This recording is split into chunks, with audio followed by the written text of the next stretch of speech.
Hello, folks.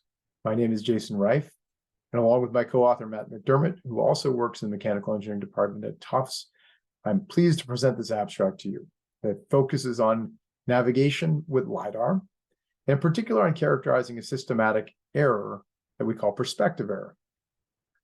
Perspective error arises in voxel-based scan matching. So we need to dig a little bit into what that means. Scan matching is just simply aligning two point clouds created by LiDAR. They might have been taken by LiDAR at different points, and as indicated by the blue and red points on the screen. Right, if I take static features, things that aren't moving, and start to line them up in these images, the images fall on top of each other, but the LiDAR points where these were taken from don't. By lining things up, we can potentially get translations and orientations between two successive LiDAR images, which would be odometry, or between a map generated with LiDAR and a LiDAR image. And along the way, we have to take all of these LiDAR points and organize them. So we do that through voxels. This is just showing you a spherical voxel grid around a vehicle, and each one of those ellipsoids represents a distribution of points. If we were to drill down a little bit more into those voxels, here I'm using Cartesian voxels, but you can see a top view of a red point cloud and a blue point cloud in a Cartesian set of voxels. All right, within a given voxel, there's the ellipsoid. The center of the ellipsoid is the mean of those points.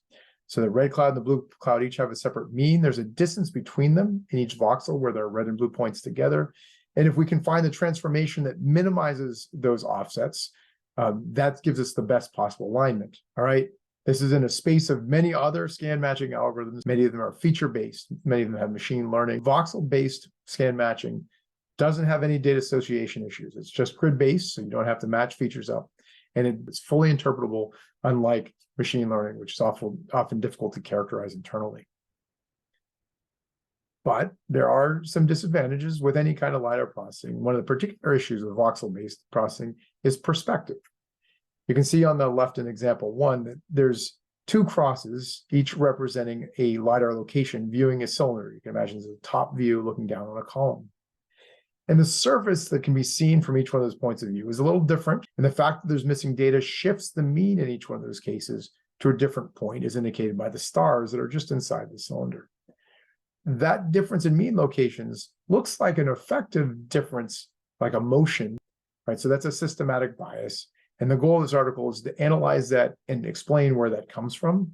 Unfortunately, we don't have mitigations yet, but that's what we're going to look at in future work, because our real goal is to support safety of life navigation and be able to create accurate error bounds so that we can figure out whether, for example, a car is in its lane or not.